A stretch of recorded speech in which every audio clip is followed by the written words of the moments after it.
It's a very, very special day, lalo na po kay Elma. Ayan, dahil ngayong araw po, birthday ng pinakamamahal ko si Elma. Ayan. Kaya kayo po, napakaaga natin nagising. Ayan, 5:19 pa lang po ng umaga. Siyempre, kaya tayo ginising ng umaga dahil may surprise.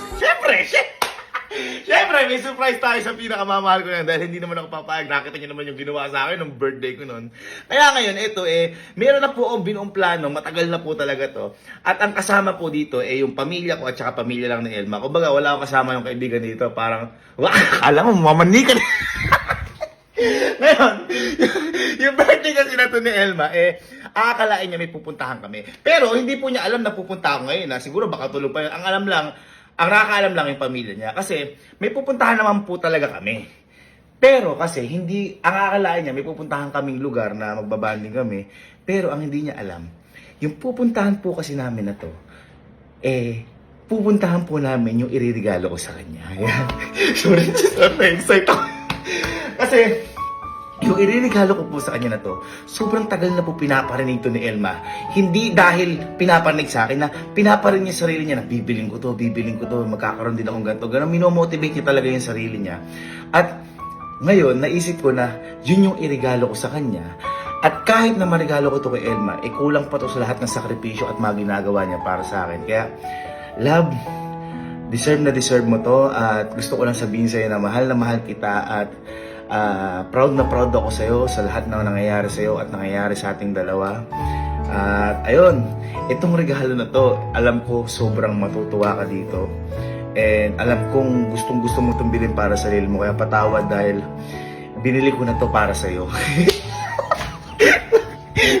Na-excite ako kasi nakikita ko kasi yung pagpupursige ni Elma para mabili to And sobrang natutuwa ako sa kanya. Kaya sabi ko, siguro perfect timing din to para ibigay yung regalo na to. At ngayon, pupunta po muna tayo kala Elma, ayan, para surprisein. At mamaya sabay-sabay natin malalaman kung ano yung iririgalo ko kay Elma.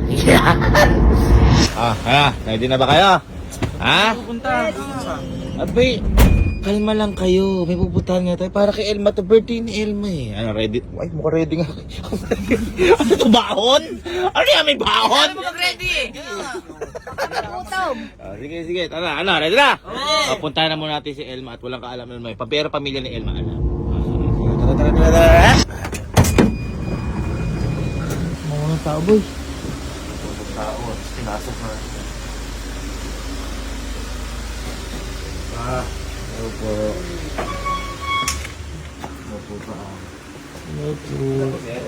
Ay, nakabubo po?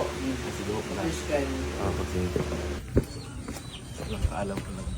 Kasi nag-asa si Elma, nag-chat, sabi niya. Nakakaya pa ako, mag-dinner lang daw. Mga pinag-galit. Saan ba kasi tayo pupunta, boy? Pupunta ko Elma lang kayo. Siyempre, surprise na tayo kay Elma. Ako nga sinurpresa ng birthday, di ba? Ito yung inano ko sa kanyang kubo ngayon, tinitira na niya. In-extend lang ngayon ni Papa yan. Baga, parang rest house habang ginagawa yung bahay nila. Pero ito, sa kanila talaga lupa ito. Tapos, kapag lumipat nila lumipat na siya sa pinapagawang bahay doon, ako na dyan. Ay, gawin nila.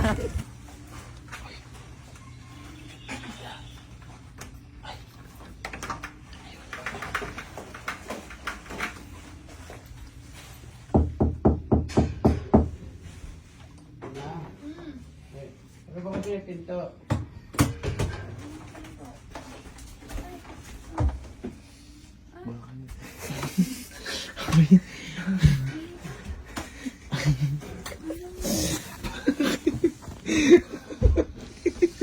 Buhay tulog na.